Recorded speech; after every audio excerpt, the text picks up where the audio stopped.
Minecraft is one of the most popular games of all time, selling about 350 million copies as of the recording of this video. Because of that popularity, coupled with the ability for the Java edition to be deeply modified, a set of specialized mods, created by a group of talented and generous developers, would be created and assembled into a mod pack that would allow for the blind and visually impaired to enjoy everyone's favorite block game. This is the Visually Impaired Access Mod Pack Showcase.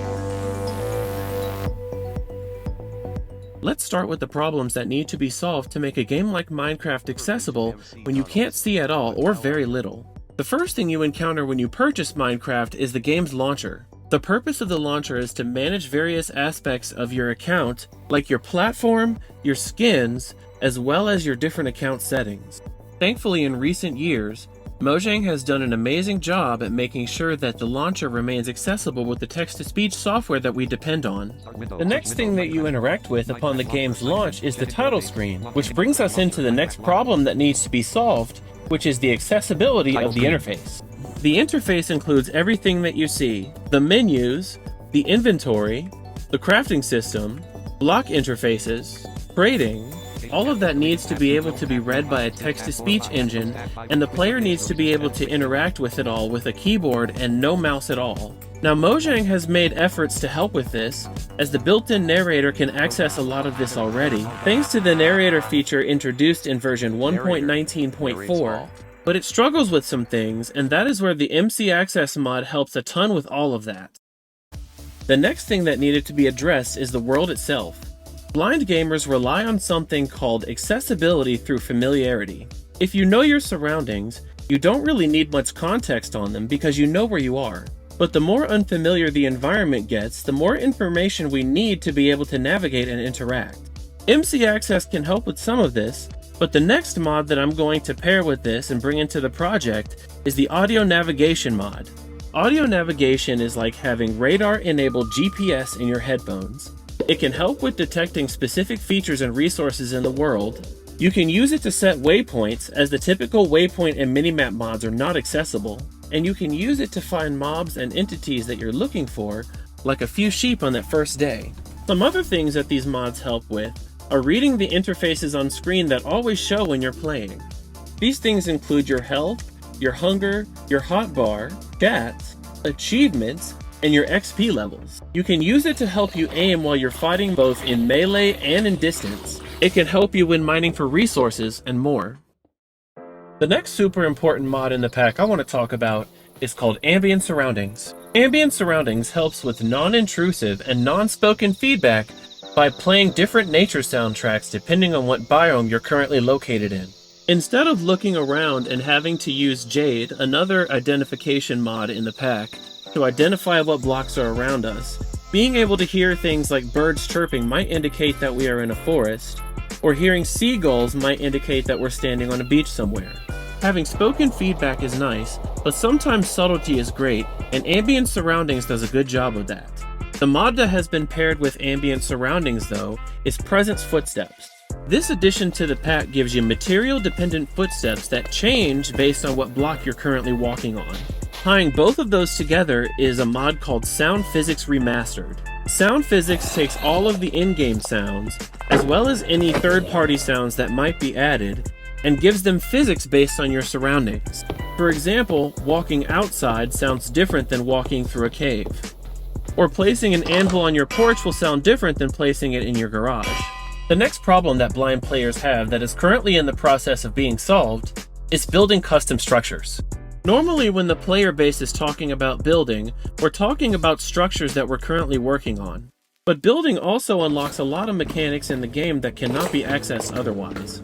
Let's say, for example, you and your friends have just defeated the Wither, and you have just received your first Nether Star. Now you want to take that Nether Star and go back to your base so you can build a beacon to help you with your future projects. What if you finally gathered all of the parts to a conduit, and you want to go back to your base and build it right off the coast in an ocean, so you can work on some aquatic projects? You have to be able to build in a specific way to accomplish all of these things. Making the Wither statue is one thing, but building a beacon pyramid or conduit structure is very difficult with little to no vision. So pairing better beacon and better conduit placement together have helped to compensate for some of these problems. By taking the materials from the player's inventory and assisting them in building the structure, it doesn't necessarily solve the problem of helping them build on their own, but it does help to jump the hurdle so they can access the endgame mechanics that they want. Next, we have better command block, better sign edit, and better selection. All of these help us better see for the low vision and better interact with for the TTS users with all of the interfaces in the game that will accept text. Next, I want to talk about another mod that I've added to the pack called Clearer Water. Clearer Water takes the vanilla water textures and adds a little bit of transparency, as the fog can make things difficult for low vision players to navigate and build underneath of the surface. Next, I'd like to touch on inventory management, which is a pretty hot button topic in the community at large right now.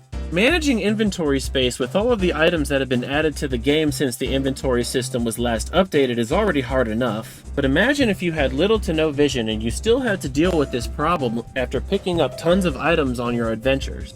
Well, Client Sort helps a lot with that problem.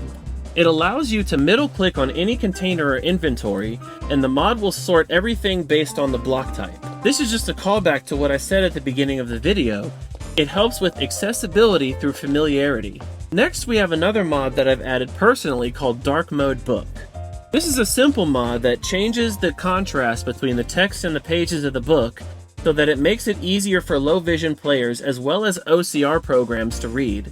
It also adds a couple of convenient features for modifying text within books. Next, I would like to talk about one of the most peaceful experiences you can have when playing Minecraft, and that's fishing. Fishing, for the most part, is easy in Minecraft. You find a body of water, you stand next to it, and you cast your line. In most cases, you can do this without vision, but sometimes we're handling a lot of audio cues, and we miss the small things. For example, I can't count how many times I've been on Discord hanging out with friends, and running through the forest at the same time, and I miss the subtle thump of my fall detector and end up plunging over the edge of a ravine. But anyway, back to fishing. If we have a lot to pay attention to at the time, we might miss the subtle splash that sounds when something bites our hook.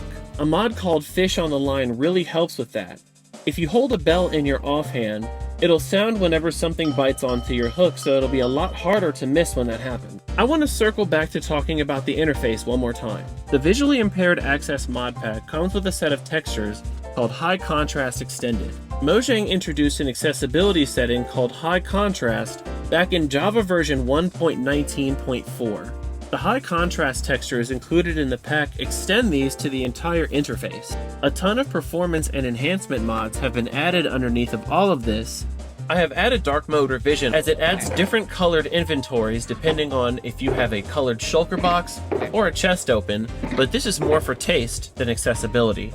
And the Modrith launcher that this is hosted in provides for unlimited customization once you download the pack. Now, all of that being said, we still have a few problems that haven't been solved yet. Building custom structures is still extremely difficult. Utilizing the hole-in-the-ground living method is something that blind players often do, as creating the space yourself often leads to more accessibility through familiarity. And while adventuring through the world has been made easier in recent months due to the combination of MC access and audio navigation, things can still be a bit treacherous at times. And the ability to search for and move into a village is also an option, but for totally blind and low vision players, building custom structures is still really difficult, if not impossible at the current moment. Strategies to properly navigate the Nether, as well as beat the Ender Dragon and move outside of the Ender Islands to explore further, are still being developed. But all of that being said, the path to full Minecraft accessibility is closer than it has ever been. I want to thank everybody for watching this video. Thank you to all of the talented developers who have made all of this code happen. Thank you so much to everyone who has contributed to the Visually Impaired Access mod pack that we talked about today. Thank you to the blind community who continues to support these projects. And thanks to you for commenting, and subscribing. I'll see you in the next one.